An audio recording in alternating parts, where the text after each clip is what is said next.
Daniel chapter 11. And in the first year of Darius the Mede, I took my stand to support and protect him, the kings of the south and the north. Now then, I tell you the truth. Three more kings will arise in Persia, and then a fourth, who will be far richer than all the others. When he has gained power by his wealth, he will stir up everyone against the kingdom of Greece. Then a mighty king will arise who will rule with great power and do as he pleases. After he has arisen, his empire will be broken up and parceled out toward the four winds of heaven. It will not go to his descendants, nor will it have the power he exercised, because his empire will be uprooted and given to others. The king of the south will become strong, but one of his commanders will become even stronger than he and rule his own kingdom with great power. After some years, they will become allies. The daughter of the king of the south will go to the king of the north to make an alliance, but she will not retain her power, and he and his power will not last. In those days she will be betrayed, together with her royal escorts, and her father, and the one who supported her. One from her family line will arise to take her place.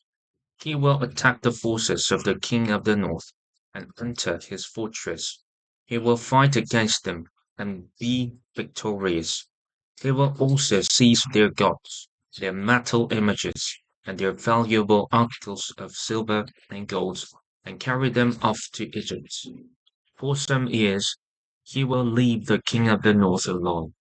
Then the king of the north will invade the realm of the king of the south, but will retreat to his own country. His sons will prepare for war and assemble a great army, which will sweep on like an irresistible flood and carry the battle as far as his fortress. Then the king of the south will march out in a rage and fight against the king of the north, who will raise a large army, but it will be defeated. When the army is carried off, the king of the south will be filled with pride and will slaughter many thousands. Yet he will not remain triumphant, for the king of the north will muster another army larger than the first, and after several years he will advance with a huge army fully equipped.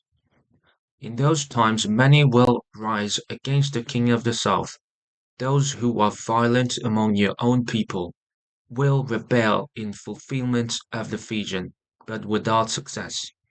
Then the king of the north will come and build up siege ramps and will capture a fortified city.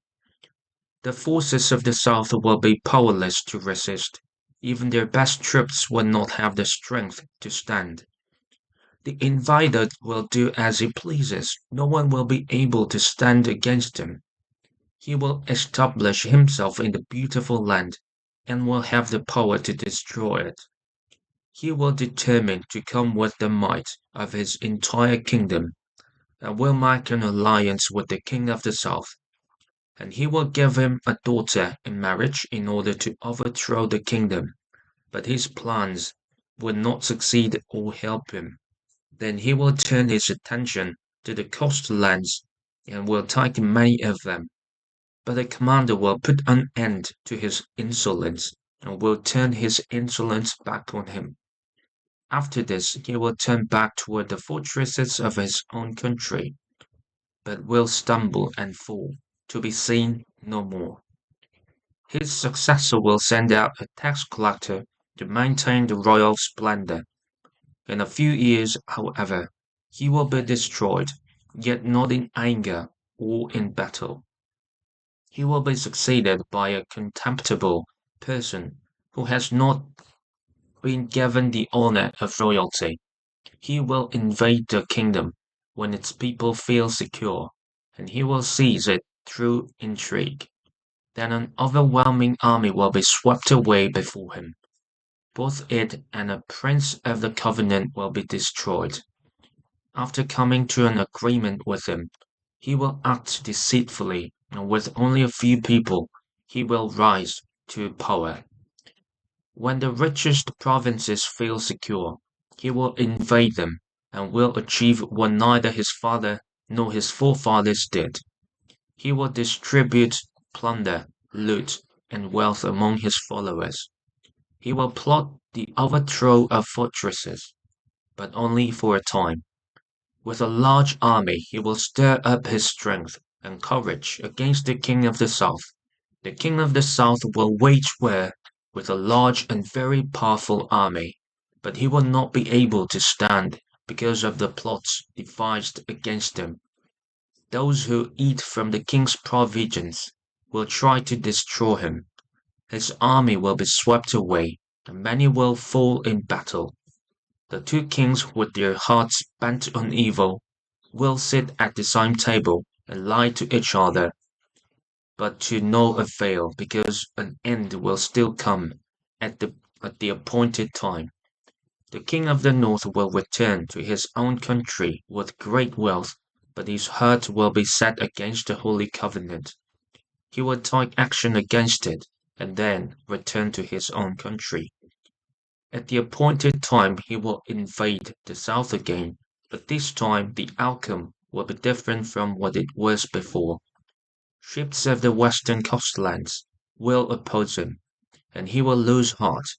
Then he will turn back and vent his fury against the Holy Covenant. He will return and show favor to those who forsake the Holy Covenant. His armed forces will rise up to desecrate the temple fortress, and will abolish the daily sacrifice. Then they will set up the abomination that causes desolation. With flattery he will corrupt those who have violated the covenant, but the people who know their God will firmly resist him. Those who are wise will instruct many, though for a time they will fall by the sword, or be burned, or captured, or plundered. When they fall, they will receive a little help, and many who are not sincere will join them.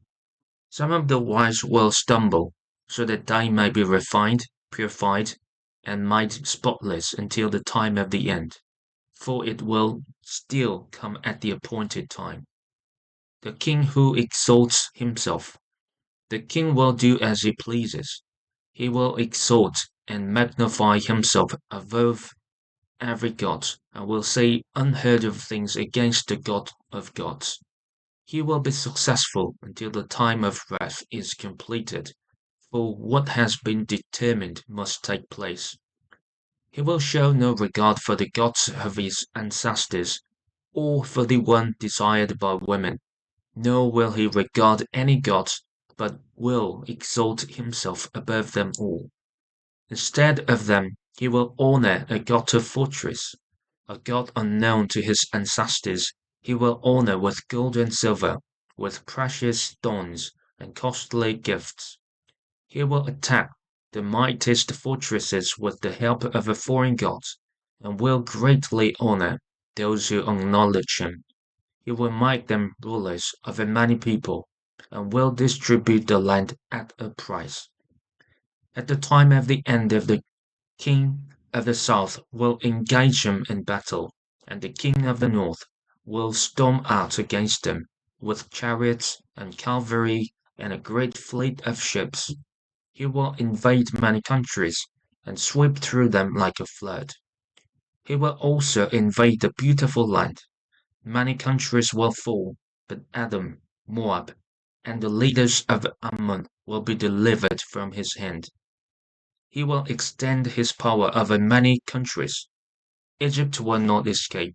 He will gain control of the treasures of gold and silver and all the riches of Egypt, with the Libyans and Cushites in submission. But reports from the east and the north will alarm him, and annihilate many. He will pitch his royal tents between the seas at the beautiful holy mountain. Yet he will come to his end, and no one will help him. Daniel chapter 12. The End Times. At that time, Michael, The great prince who protects your people will arise. There will be a time of distress, such as has not happened from the beginning of nations until then. But at that time your people, everyone whose name is found written in the book, will be delivered. Multitudes who sleep in the dust of the earth will awake, some to everlasting life, others to shame and everlasting contempt. Those who are wise will shine like the brightness of the heavens, and those who lead many to righteousness like the stars for ever and ever. But you, Daniel, roll up and seal the words of the scroll until the time of the end. Many will go here and there to increase knowledge. Then I, Daniel, looked, and there before me stood two others, one on this bank of river, and one on the opposite bank. One of them said to the man clothed in linen, who was above the waters of the river, how long will it be before these astonishing things are fulfilled? The man clothed in linen, who was above the waters of the river, lifted his right hand and his left hand toward heaven, and I heard him swear by him who lives forever, saying, it will be for a time, times, and half a time, when the power of the holy people has been finally broken. All these things will be completed. I heard, but I did not understand. So I asked, my Lord, what will be the outcome of all this be? He replied, go your way, Daniel, because the words are rolled up and sealed until the time of the end. Many will be purified, made spotless and refined, but the wicked will continue to be wicked. None of the wicked will understand, but those who are wise will understand. From the time that the daily sacrifice is abolished, and the abomination that causes desolation is set up, there will be 1,290 days.